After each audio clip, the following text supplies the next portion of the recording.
Alright, let's look at the practice exams 3, problem number 3. Alright, so let's find all these values of trig functions for angle equals 11 pi over 6. Alright, so let's draw a unit circle. So here's the x-axis, and here's the y-axis, and the origin, and the unit circle. So you have a circle centered at the origin and with radius 1. So it's going to look like that. Right? So 1 here, negative 1 here, negative 1 there. Right? So angle is 11 pi over 6. Right? Pi over 6 it would be, so pi is 180, and we split that into 6 pieces. So it's going to look like this. So that's pi over 6, another pi over 6, and pi over 6, and so that's into 6. So I'm going to do that here, down here too. Right. And each one is 30 degrees, right? Right. Then this is 11 pi over 6, which means that we're looking at, let's see, 1, 2, 3, 4, 5, 6, 7, 8, 9, 10, 11. So we're looking at this angle right here, right? So that's the point. So this is 11 pi over 6, right?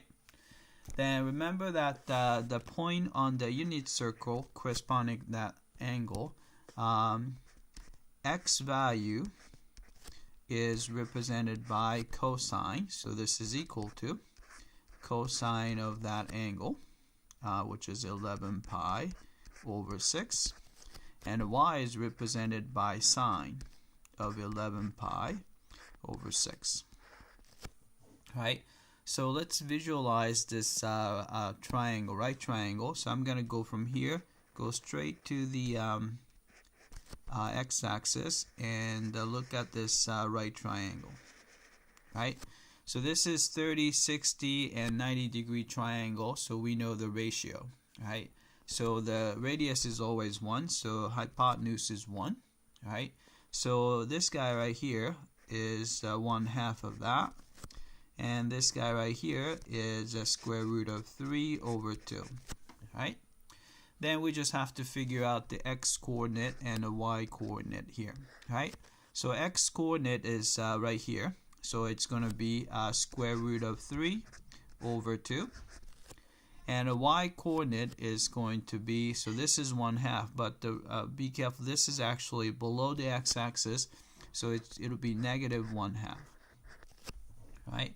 So sine is going to be, so this is negative 1/2. Right? Cosine is positive square root of 3 over 2, right?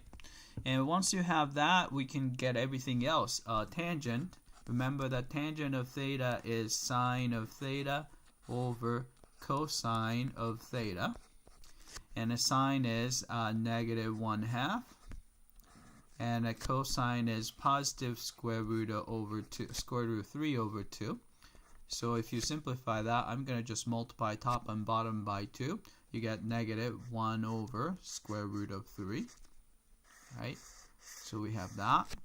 And a cosecant is just a reciprocal of sine. So reciprocal of negative 1/2 is negative 2, right? Secant is a reciprocal of cosine. So reciprocal of square root of 3 over 2 is 2 over square root of 3. And a cotangent is a reciprocal of tangent. So reciprocal of negative 1 over square root of 3 would be negative square root of 3. Alright, that's it. I hope that this was clear.